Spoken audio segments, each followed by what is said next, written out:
और सर देखा जाए तो क्या कहते हैं उसको, पता धागा। है। धागा ही है जी सर, धागा का बना रुमाल। धागा। और ध्यान से देखो क्या है? क्या सर? रुई। रुई। और ध्यान से देखो क्या है? नहीं दिख रहा। पौधा। ये बताओ, किसान ने खेत में क्या बोया था? बीज। बीज। फिर बीज से पौधा हुआ, पौधे से कपास हुआ। कपास की फसल होती है कि नहीं जी। कपास को किसान ने बेचा और कपास का व्यापारी ने बनाया धागा और धागे से बना कपड़ा। यही सत्य है। कपड़े के मूल में बीज है या नहीं? उत्तर दो। है सर है। जी। जो कपड़ा आपने पहना है उस कपड़े के मूल में क्या है? बीज है कि बीज नहीं? है, बीज है। क्यों भाई, सही समझ में आ रहा आपको? जी। हर कपड़े के मूल में क्या है? बीज है। बीज है। लेकिन बीज क्या दिखाई पड़ रहा है? नहीं। नहीं दिख रहा है। इसका मतलब ये नहीं कि हम मान लें कि इसका बीज नहीं है। बिना बीज के कुछ फसल हो ही नहीं सकती।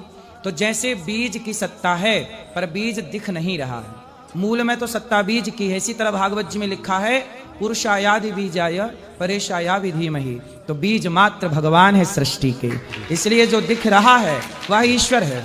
ईश्वर के सिवा कुछ नहीं। आप कह रहे हो कि आपने भगवान देखा।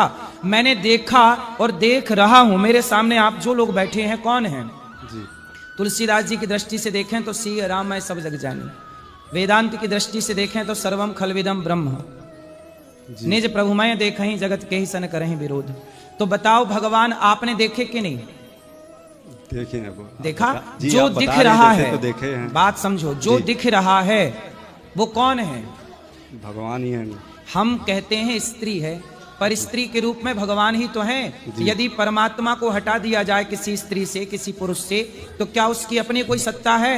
आज मेरे भीतर से भगवान निकल जाएं तो क्या अनिरुद्धाचार्य की अपनी कोई सत्ता है? नहीं। अरे हमारी आत्मा जिस दिन निकल जाएगी आप लोग उठा के चिता पे जला दोगे, तो मेरी अपनी तो कोई सत्ता नहीं है। मेरे भीतर सत्ता उस एक परमात्मा की ही तो है।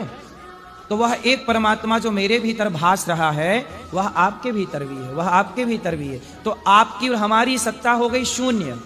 जी। और सत्ता किसकी है? ईश्वर की। ईश्वर की। तो अब आप कह रहे हैं कि क्या आपने भगवान देखा? अरे जो देख रहे हैं, सूर्य का जो प्रकाश है वह ईश्वर है। जल ईश्वर के रूप में। भगवान का एक नाम है नारायण। जी। नारायण का अर्थ होता है, नार कहते हैं जल को। जो नार मतलब जल में शयन करें वो नारायण कहलाते हैं। तो जल में रहने वाले को नारायण कहते हैं। तो ईश्वर का एक रूप है जल, एक रूप है पृथ्वी, एक रूप है आकाश। तो जो भी आप देख रहे हैं वो ईश्वर ही तो है। जी। अब ना जानने से लोग